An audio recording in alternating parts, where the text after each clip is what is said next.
kahapon sa executive session, siya mismo may active participation na mabuo yung kanyang connection sa iba't ibang ahensya. So mahirapan ba si Mayor Go sa sinasabi niya na patutunayan niya na inosente siya at lilinisin niya yung kanyang pangalan on this matter? Karapatan niya yun, no? Na patunayan na inosente siya. Pero para sa akin, malinaw kasi yung mga dokumento, Sally. Yung letter of no objection, nakapangalan sa kanya. Yung application ng Hong Sheng, nakapangalan sa kanya. Yung building permit, siya ang applicant. Lahat ng mga iba't ibang permit, siya yung applicant. Yung Baofulan, siya yung may-ari. So lahat ng dokumento nakaturo sa kanya. No? At yung Baofulan, binuo para, isa lang naman ang objective ng Baofulan. Binuo yan para makapasok itong Pogo sa Bamban. At siya yung presidente nitong korporasyon na ito. Kaya lahat ng dokumento itinuturo na meron siyang active participation para mabuo itong Pogo. Bigyan ko kayo ng halimbawa, linabas doon sa hearing yung application sa PLDT for internet. Yung application na yon siya ang nakapangalan doon. So ibig sabihin, itong internet kasi mag-a-apply ka para sa Pogo eh. No, hindi to nakita ko yung bill 120,000 per month kasi nga high capacity line, no? Tawag nila lease line. Hindi to yung pangbahay na application, ito yung application niya para sa Pogo facility. So ang punto ko doon, meron siyang active participation para mabuo yung Pogo. Hindi lang siya representative, kundi active siya nag-apply sa PLDT para mabuo yung Pogo. So, hindi natin matatanggal yung ebidensyang yun. So, dahil nga kiniklaim na innocent daw siya, ngayon po nag-file ng motion for reconsideration sa Office of the Ombudsman, yung abogado ni Mayor Guo, para daw i-lift yung preventive suspension issued by the Office of the Ombudsman. Sa tingin nyo, hindi ito mapagbibig? Delikado yan. Delikado na ma-lift yung preventive suspension dahil gusto natin pati yung mga nagtatrabaho sa municipal hall ng Banban magsalita. No? Siyempre, kung mayor ka, matatakot yung mga nagtatrabaho doon na magsalita. No? At gusto natin patawagin rin yung mga ibang nagtatrabaho doon para ibigay yung impormasyon sa atin kung ano yung kanilang nalalaman, ano yung kanilang nakikita, at sino yung nag-uutos sa kanila. Pag nandyan siya, obviously, pwede niyang impluensyahan niya. Kaya, importante na patuloy yung kanyang preventive suspension habang nag-iimbestiga yung mga enforcement agencies. No? Senate, kasama na doon ng Senado, kasama na ibang mga ahensya. So you're hoping na hindi... I'm hoping. Ako, I'm very confident na hindi magagrant yan. No? Nabasa ko yung order ng Ombudsman at yung petition ng DILG at matibay, no, yung petition ng DILG. So I'm very confident hindi magagrant. Pero having said that, gusto ko lang ipaliwanag na pag ma-lift yung suspension na yan, may impluwensyahan niyo yung mga taong nagtatrabaho doon. No? So importante yung mga nagtatrabaho doon ay makapagsalita sila ng malaya. Ngayon po ba, sir, may info kayo na takot magsalita? Yung mga... natural tendency yan ng mga employees sa City Hall or sa Municipal Hall. Kung andyan si Mayor, talagang mag-iingat sila magsalita. No? Sir, sinabi ni Mayor Guo na handa siya magpa-DNA test only if her recognized birth mother, yung kanilang family na former helper, ang magsasurface. Handa daw siya na magpa-DNA test. Okay rin yun. Kung yan ang magpapatunay ng kanyang citizenship, okay rin yun.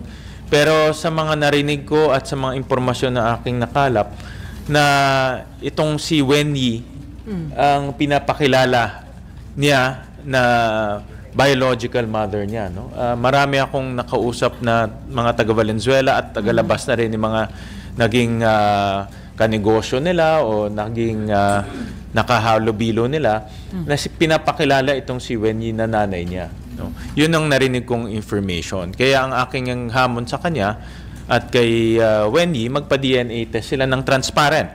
Transparent, open, may witnesses para malaman natin. No? Pwede rin ako nagkamali. Baka nagkamali yung aking information o yung mga narinig natin. Pero pwede rin tayo na tama. No?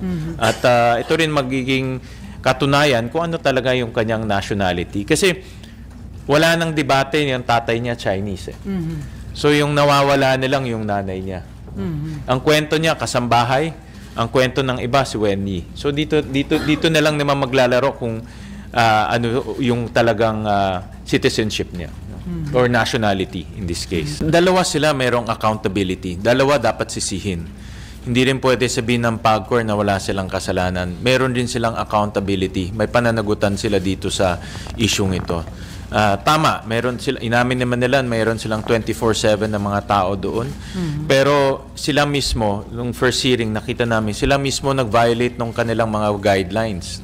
At ipapakita namin yan sa susunod na hearing na maraming guidelines na sila mismo naglabas na violate nila, kaya tayo umabot sa ganitong punto.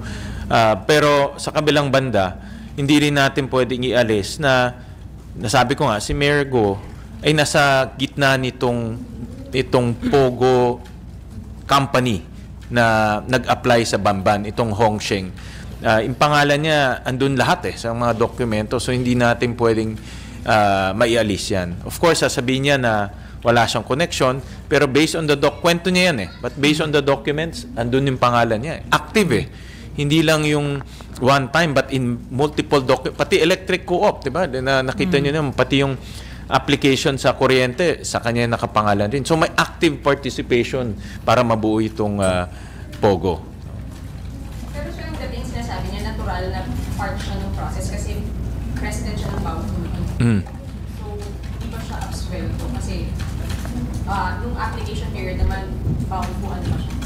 Official. Yeah, Baofu official siya. Siya ang presidente ng Baofu. 50% ng Baofu sa kanya. But at the same time, siya rin yung applicant para sa Hongsheng. Yung Hongsheng yung na-raid no? At itong Baofu development, ginawa to para sa Hongsheng. So, in other words, siya yung taong nagbuo nito. No? Of course, sinasabi niya merong iba, pero again, dapat tignan natin yung dokumento. Sa dokumento, siya yung nagbuo nito. No? At siya talaga ang may active participation o gumawa siya ng paraan para mabuo rin ito. At the same time, yung mga partners niya, mayroon siyang 4 na partners. Currently, si Ms. Carrion is a clerk sa kumpanya nila. No? Nagtatrabaho siya sa mga GWOS and hindi siya high-ranking official. Clerk lang siya. Hindi mo pwedeng sabihin wala kang alam no? Parang parang imposibleng wala kang alam. Ikaw ang gumalaw para mabuo ito lahat no? Based on my information, according to the Bureau of Immigration, umalis sila nung May 20. That's last month. This is after the first hearing. No? Nagkaroon tayo ng first hearing. After a few days, umalis sila. No? And Chinese citizen sila no? Mayroon tayong picture ng passport sila. So wala silang obligation na bumalik dito sa Pilipinas. No? They can stay there forever. No? Habang nangyayari ito dito, pwede silang doon na muna tumira. No? Kaya yan ang magiging problema natin dahil wala na si Wen Yi. Hindi rin natin hindi na makakapag-DNA para malaman yung kanyang nationality. But at the same time, magpa-file rin kami ng resolution to investigate yung fake birth certificates sa ating bansa. Dahil doon sa hearing, lumalabas na mayroon 300 plus na mga fake birth certificates, of which 60 plus foreigners ang kumuha. No? So, magpa-file ako ng resolution to investigate that. At the same time, kasama doon sa resolution yung case ni Angelito Go. Kasi kay Angelito Go, masyadong garapalan no? Hindi lang isang beses niya finake yung birth certificate, 4 na beses siya nag-fake ng birth certificate. Makikita natin doon, aside from kay Alice Go, meron yung kay Sheila Go, kay Seaman Go, kay Wesley Go, lahat fake ang ibinigay na information. No? Doon sa pangalan ng father, sinulat niya doon, lahat Angelito Go. Pero ang pangalan niya is Jiang Jong Go. Tinanong doon, nationality, sinulat niya Filipino. Pero ang kanyang nationality, Chinese. 4 times niya ginawa yon. Yung date of marriage, naglagay siya ng date doon, na wala naman merit certificate. At ang kasamaan pa, yung year ni Alice Go at Sheila Go, iba sa year ni Seaman Go at ni Wesley Go. So halatang nagsinungaling siya para makakuha ng fake birth certificate. No? So itong si Angelito Go, isasama ko sa resolution para mapatawag rin. Nagkaroon tayo ng ganitong issue. No? Meron tumatakbo bilang mayor at hindi rin natin alam kung ano pang pwedeng abutan niya dahil pwede siya rin mag-file ng congressman, governor at iba pa. Pero sir, wala bang negligence sa part ng mga government agencies para hindi na validate yung mga ibinigay na information? Wala kasi sa proseso nila yung validation. Ito rin isang anggulo na dapat tignan eh. Kung pupunta ka doon at magbigay ka ng testimonya mo, susulat nila doon, tapos na. No? Wala nang kinakailangan. Wala nang kailangan validation. Kailangan, ang aking nakikita dito, kahit papano merong random violation. Tingnan mo yung dokumento kung tama o hindi. Kung nagsinungaling siya or nagbigay siya ng peking mga supporting documents. No? So, walang ganun eh. Walang ganun na nangyayari. So, meron talagang defect yung ating late registration process and birth certificate process na rin. Bigyan ko kayo ng halimbawa. Pwede mo lang isulat doon na hilot ang ginamit mo hilot ang ginamit mo doon sa pagpapanganak. Pero hindi natin alam kung sino yung naghilot nun dahil yung nanghilot naman wala namang lisensya yun. Unlike a midwife, may lisensya. Unlike a nurse, may lisensya. Ito walang lisensya. So, kumbaga hindi natin alam kung sino talaga ang gumawa para ipanganak ka. No? So, may mga ganun na kailangan nating ayusin para maging mas accurate yung birth certificates natin. So, may mga reforms na dapat ipatupad sa ilang batas natin? Ang nakikita kong nakikita kong tatlong legislative proposal dahil dito sa investigation. Una, total ban ng POGO immediately. Pangalawa, pag-aayos ng late registration at birth certificate process natin.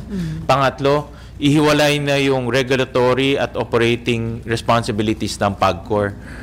Nasabi ko na ito nung una pero ito na naman yung isang obvious na conflict of interest ng PAGCOR dahil kumikita sila sa kabilang banda pero sa kabilang banda nagre-regulate sila. No? At dahil kumikita sila, hindi sila naghihigpit at ito lumalampas. Kikita natin na umabot sa ganitong punto na napakaluwag yung ginagawa nilang pagbabantay sa mga POGO.